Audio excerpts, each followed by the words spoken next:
Let us imagine, viewers, if the Indi alliance, the erstwhile UPA of 2019 and the Indi alliance today has only two changes. Number one, in West Bengal, other than West Bengal, Trinamool Congress supports Indi alliance. Of course, Trinamool Congress doesn't have any vote outside West Bengal. And Aam Aadmi Party supports the Indi alliance outside of, Punjab. Of course, Punjab and Delhi, they are pretty strong, and then they have a seat sharing agreement with Congress. Other than this, the Indi alliance doesn't have any other major change. Of course, Chandrababu Naidu was there, he is now out. And Shiv Sena was out, and then now they are in. Shiv Sena 𝗤𝗚𝘅 is in. So that's what the UPAs and the Indi alliance composition. There's not much major change. Nitish Kumar was part of outside of UPA in 2019. He joined and then he exited.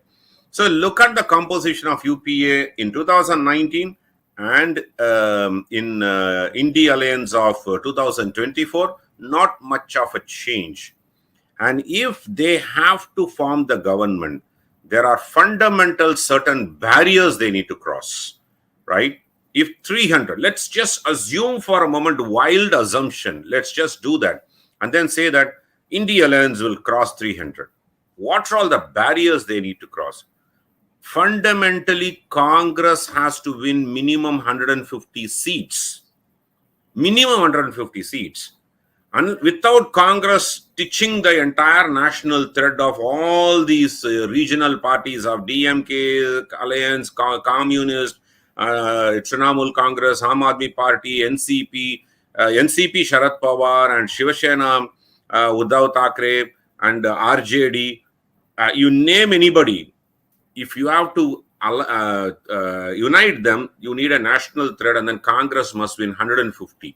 And remaining 150 or so has to be contributed by the rest of the team. That rest of that 150 or 100, 120 will definitely come, because Trinamool Congress will win about 17 or something, 17, 18, and then you talk about DMK here would win about 20. So and Communist will win about 7 or 8, and then Sharad Pawar and Shiv Sena may win about 4 or 5 seats. RJD may win about 7 or 8 seats, and in Jammu and Kashmir, national conference can win about 3 seats. So bits and Arvind Kejriwal in Punjab may win about 4 or 5. So all these bits and pieces, that itself will not cross 100 in my opinion. With Congress, another 150, impossible. Let's now look at what are all the barriers. BJP won about 164 seats with 3 lakh vote plus margin in 2019. 105 seats with 3 lakh or more. 44 seats with 4 lakh or more. 14 seats with 5 lakh or more. Imagine 164 seats, 63, I think the number comes to 163 in this year. Well, let's just say that, there are another 2 lakh more, about 20, 30 seats. I just forgot to put that. But if you look at about 210 seats, 2 lakh or more margins. So there are no marginal seats with BJP. Of course, there are seats, about 40 seats with 50,000 votes or more. And 1 lakh if you take another 20, 25. So they are actually in a comfortable situation. So if you talk about 50,000 seats, viewers, normally consists of a 6 assembly constituency. Each assembly constituency has to contribute minimum 8,000 seats margin. And there are no seats available like that. So just by the sheer 2019 numbers, if I look at it, 250, 280 seats or 50,000 or more margin. And what happens if it has to be reversed? Imagine if this 105 seats are to be reversed, Congress or its ally has to win at least 150,000, 1.5 lakh votes of BJP, what fell for BJP in 2019, so that they can actually win over BJP. And 44 and 14 seats, impossible to breach that. And there is no such thing that has happened that, such a such a dramatic reversal would happen. There's nothing had happened to that. So that's the first reason why whatever the Indi alliance, Arvind Kejriwal, Rahul Gandhi, Priyanka Gandhi, Kharge, who all claims that they will cross 300, is impossible. Second, let's look at it. 224 seats in 2019, BJP won over 50% vote share. So what is the claim that opposition parties always keep making? Oh, you got 36% vote share across India. 64% of the people didn't want BJP to win. That's a bullshit statement. Imagine 224 seats. BJP has won 50% or more. So even just first pass, poll is not the criteria for BJP at this point in time. 224 seats, they got over 50% vote share that has been polled. Out of 186 seats direct contest between BJP and Congress, BJP won 171 seats, just leaving about 15 seats for Congress to win. Where is Congress going to defeat BJP? So what they did this time is, out of this 186 seats, which they had a direct contest with BJP, only BJP, because you take Gujarat and Rajasthan or Madhya Pradesh or Chhattisgarh, Uttarakhand, all these places, Himachal, all these, Assam, all these places, BJP versus Congress, BJP versus Congress. So what they did is they reduced their number of seats in this, gave it to some other people, allowed the regional parties to come make a play. Still, it is about, I picked up 186 seats there. Otherwise, Congress versus BJP, there are about 230, 240 seats. Direct, very strong fight. But only other than Congress and BJP, there are no other notable parties or 186 seats. In that, the conversion rate for BJP is 171. And where is Congress going to get their 150 from? Nobody is saying that. Where are they going to get from 300? Nobody is saying that, what is that, the tectonic shift that has changed? When you ask them, they say, oh, Rajputs didn't like BJP. They agitated because Vasundhara Raje was sent out. OBCs are, upset with BJP for not getting them benefits. SC/ST community are not happy with BJP. These are all rhetorical statements. Viewers, let us look at one statistical data, which I not put it here. 2022 Gujarat election, 2023 Chhattisgarh, Rajasthan, and Madhya Pradesh. Out of in these three states, 80 seats, which is scheduled tribe seats, BJP 166. Let that sink in. Scheduled tribe reserved seats, 80 seats in the three states of Chhattisgarh, Rajasthan, and Madhya Pradesh. BJP 166 out of 80. And the narrative, what these people are trying to build, is not working. NDA's potential loss of few seats. Let's assume, okay, I'm not saying that everything is green for BJP in NDA. There is going to be a potential loss in Maharashtra. Maharashtra, NDA, they won 41 out of 48 seats in Maharashtra in 2019. I just anticipate 21 out of that was BJP, victory. And then remaining was Shiv Sena, won about 18, 19, around 20 seats Shiv Sena won. So 41 seats out of 48 is going to come to 35, 36 this time. But I don't see BJP's number getting breached. In fact, BJP is contesting more seats now than what they did in 2019. So BJP probably may get 25, but NDA seats probably will be shrunk.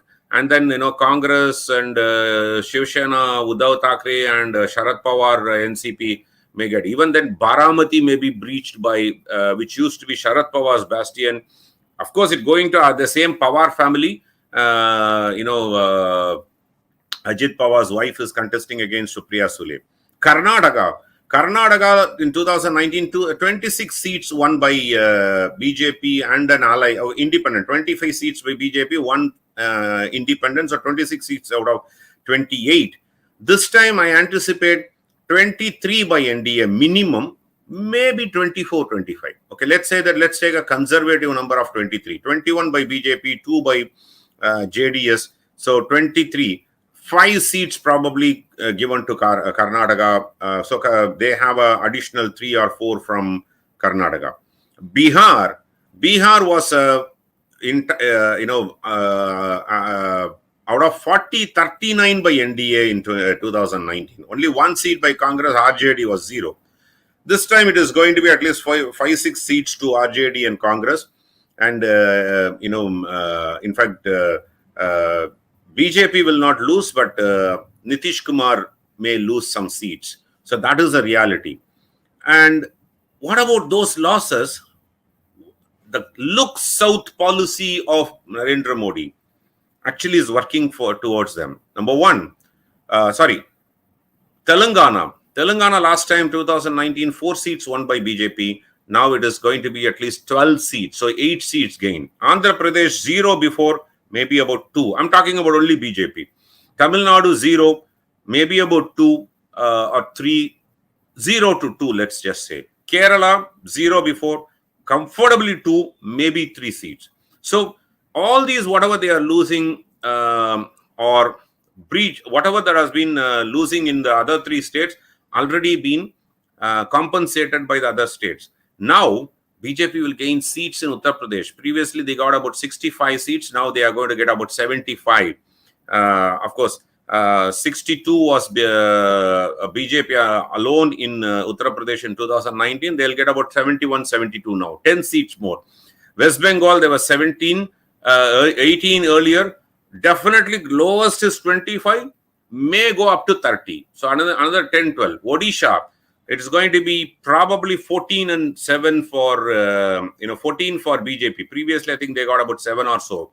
Telangana, I already talked about. So there is a significant gain. That is why I repeatedly kept saying 331 seats, right, Sree Iyer ji, for about 7-8 months. And that I'm not changing that number. I'm not upward revising it, downward revising it. Some of the composition within the states may change from my calculation. Previously, I never thought West Bengal will be 25 plus. I thought about 20. So 5 seats gain, but Maharashtra lost. So all these compensation, the composition within the states may change, but my number, 331, of course, when I say the 331, there is always a range. Give or take 5 or give or take 10 in cephalogical calculation is allowed. Give or take 10, 3% margin is always allowed.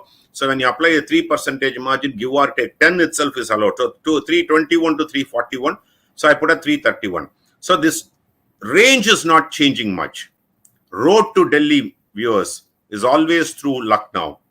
And what happened in Uttar Pradesh? 40 out of 80 seats BJP won 50% or more margin. 40 out of 50 seats. And that time, 2019, SP, BSP, RLD were in alliance. Now RLD is part of BJP. BSP contesting alone. And Samajwadi Party and Congress in our alliance. And 2017, if I am not wrong, Congress fought along with the Samajwadi Party in the state election, and they got routed. So this time, 𝗤𝘁𝘆 𝗖𝙁 wants to prove something, because last time when they got 65 seats NDA, 15 seats for the opposition, BSP got 10 and Congress got 1, and then SP got 4. So in fact, amongst the BSP, SP and Congress, BSP was a larger share they had. So this time SP wants to prove that they want to win more. If I believe the 𝗤𝙧𝙤𝙁 Boatman Nijad's prediction, this time 79 to 80 out of 10, 80 out of 80 for BJP they are giving. I'm not that overconfident, but they are giving that. 79, they're giving. Kannauj is the only place they are saying that 𝗤𝘁𝘆 𝗖𝙁 may win, but if BJP tries hard, it could be 80 out of 80. Imagine, viewers, if Uttar Pradesh is 80 out of 80, I'm sure that Samajwadi Party may even join NDA. That's the level of success that you could have. So I'll just pause here, Sree Iyer ji. Barriers for India Alliance 300 seats is a dream. And there is no data point that shows. I'm not talking about 14 notable opinion polls that came before the run-up to the election, 14 out of 14 gave BJP forming the government. 10 out of 14 said BJP crossing 300 or crossing 303. They are breaching their best. So where on the ground that tectonic shift that has happened, that too after the 4 phases of election, 5th phase of election was over, 6th and 7th phase, about 90 seats left. And then they are coming and setting this narrative. I think, it's a laughable narrative is what I will conclude.